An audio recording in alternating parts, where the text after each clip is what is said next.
আমি আর কইতে লাগিয়া যাই। হ্যালো ব্রাদার হোমেনাদার মাদার, চলে আসলাম ব্র্যান্ড নিউ ভিডিও নিয়ে। আর এখন আমি বের হয়েছি এই ঈদের সবচাইতে হাইপ তোলা ছবি তাণ্ডব দেখার উদ্দেশ্যে। বলা চলে আজকে আমাদের তাণ্ডব ডে। তবে সবাই বের হয়ে পড়লেও আমি সবার লেট। এখন বাজে 11:30 আর আমরা দেখবো দুপুর 12:30 শো। তাই বলা চলে মোটামুটি অলরেডি লেট, কারণ এখান থেকে সিনেমা হলটি মোটামুটি 20-30 কিলো দূরে অবস্থিত।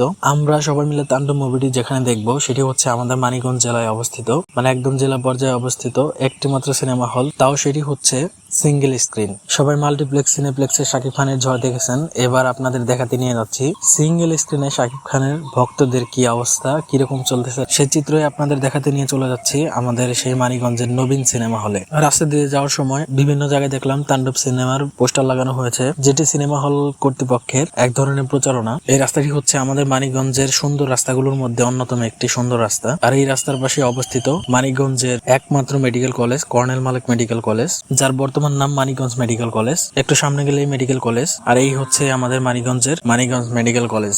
এটি হচ্ছে বাইক পার্কিং করার স্থান। তো বাইক পার্কিং করে সরাসরি চলে যাব সিনেমা হলে। যেহেতু অলরেডি আমরা 10-15 মিনিট লেট, সিনেমা শুরু হয়ে গেছে, তাই আপনাদের সাথে সরাসরি দেখা হচ্ছে বিরতির সময়ে। তাণ্ডবের ফার্স্ট হাফ দেখা শেষ দিলাম এই মাত্র। আর আপনারা দেখতেই পাচ্ছেন সিনেমা হলে শাকিব ভক্তদের কি অবস্থা। অনেক অনেক শাকিবিয়ান ছবিটি দেখতে আসছে। দুপুর 12:30 শো হাউসফুল। সিঙ্গেল স্ক্রিন মানে যে শাকিব খান সেটা বুঝতে হবে। সিঙ্গেল স্ক্রিনে তাণ্ডব চালানোর মতো ক্ষমতা একমাত্র শাকিব খানেরই আছে। তো আপনাদের সাথে আবার দেখা হচ্ছে সেকেন্ড হাফ দেখার পরে। ভাই সেকেন্ড হাফ দেখা এই মাত্র শেষ করলাম, কি বলবো, এক কথায় অসাধারণ। এই ধরনের ছবি বা এই লেভেলের ছবি বাংলাদেশের ইতিহাসে হয়ই নাই বলা চলে। প্রত্যেকের অভিনয়, কি কালার গ্রেডিং, কি বিজিএম, কি অ্যাকশন আর ক্যামিও গুলো তো ছিল দেখার মতো। একজন সাকিবিয়ান হিসেবে আমি কোনো স্পয়লার দিতে চাই না, আর আগেই কোনো কিছু বলে আপনাদের মজা নষ্ট করতে চাই না। সো তাণ্ডব পুরোপুরি উপভোগ করতে হলে আপনাদেরকে সিনেমা হলে যেতে হবে। তবে সিয়ামের ক্যামিও ছিল দুর্দান্ত, যেটা দেখার মতো। আমি সোশ্যাল মিডিয়ায় দেখলাম ইতিমধ্যেই তাণ্ডবের অনেক অনেক ফুটেজ লিক হয়ে গেছে। তবে যদি আপনারা বরবাদ এবং তাণ্ডবকে